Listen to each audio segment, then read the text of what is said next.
सबसे पहले तो आप सभी को मेरा नमस्कार। मैं अपने भाइयों से बताना चाहता हूँ कि ये है बेतिया राज, एक ऐसे भूमिहार राजाओं का महल जो बिहार में स्थित है और ये बेतिया राज के नाम से जाना जाता है और इसमें कुल 400 कमरे हैं। और इस महल के राजा ने जो बेतिया राज, ये एक भूमिहारों का जो राजघराना है जिन्होंने 24,000 एकड़ जमीन गरीबों को दान में देने का काम किया और जिनके पास जमीन नहीं है उनको बसाने का काम किया।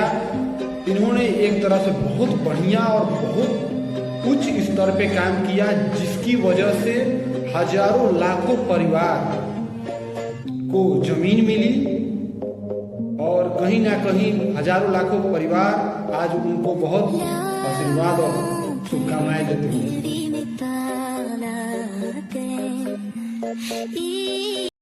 और ये बेतिया राज घराना ने बस इतना ही नहीं किया, ये बेतिया राज घराना ने भूमिहार के जो राजा थे इन्होंने केवल 24,000 एकड़ जमीन दान में नहीं दी, इसके अलावा बहुत काम किया, जैसे कि राइस मिल, चीनी मिल, ऐसे अनेक फैक्ट्रियों का निर्माण किया बिहार में, जिसकी वजह से हमारे बिहार के लोगों को कहीं पलायन ना करना पड़े, कहीं अन्य राज्य में ना जाना पड़े और उनको रोजगार का एक साधन मिला।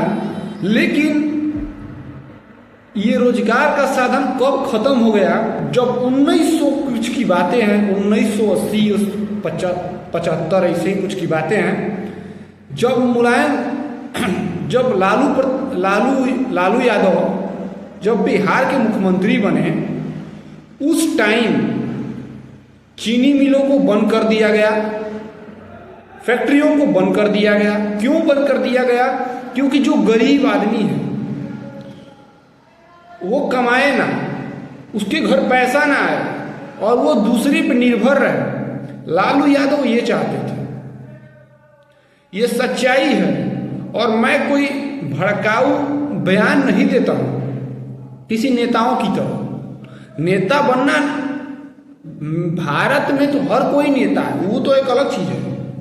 लेकिन लालू यादव जब बिहार के मुख्यमंत्री बने, उस टाइम की बात है, चीनी मिल और राइस मिलों को बंद कर दिया गया। जो बेतिया राजघराने के जो भूमिहार राजा थे उन्होंने राइस मिल और चीनी मिल का निर्माण किया, जिससे जो गरीब परिवार के लोग हैं उन्हें रोजगार मिले, उन्हें कमाने का तरीका मिले, जिसकी वजह से उनका परिवार चल सके, गुजारा हो सके। लेकिन बात यहाँ पे आ गई कि जब राइस मिल और चीनी मिल जैसे फैक्ट्रियां बंद होने लगी, तब जो बिहार के मजदूर हैं, बेचारों को, कमजोरों को, शोषितों को बिहार से अन्य राज्य में जाना पड़ा।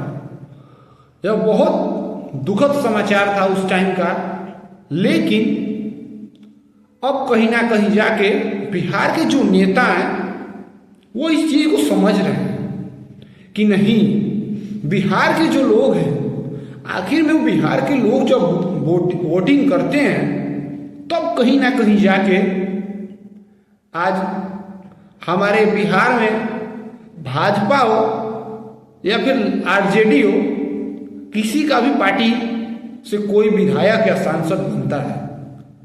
आखिर में बिहार के नेताओं को यह चीज सोचना चाहिए कि आखिर में जब बिहार का एक एक नागरिक हमको वोट देके कहीं ना कहीं मुख्यमंत्री और सांसद विधायक बनाने का काम कर रहा है, तो इस चीज को हम लोगों को समझते हुए कहीं ना कहीं बिहार में गरीब, कमजोर, असहाय लोगों के लिए रोजगार देने का काम करना चाहिए। ये बिहार के हर नेताओं को, हर नेताजी लोगों को, हर एक व्यक्ति को सोचना चाहिए जो भूमिहार घर के राजघराने से इन्होंने इस बात को समझा और उसी टाइम ये काम कर दिया, उतना पहले ये काम कर दिए। लेकिन आज इस चीज को ये सब समझ नहीं रहे और ये सब जातिवाद और ऊंच नीच का भेदभाव समझा के हमारे परिवार जो एक हर तरह जातियाँ हैं वैसे परिवार है, और हर तरह जैसे कि घर में छोटे बड़े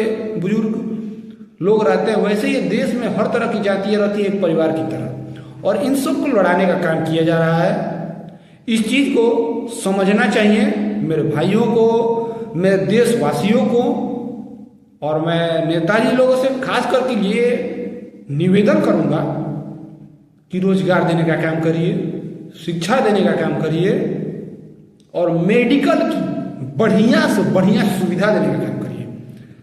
इसी की वजह से हमारा देश कहीं ना कहीं विश्व शक्ति बनने का काम करेगा।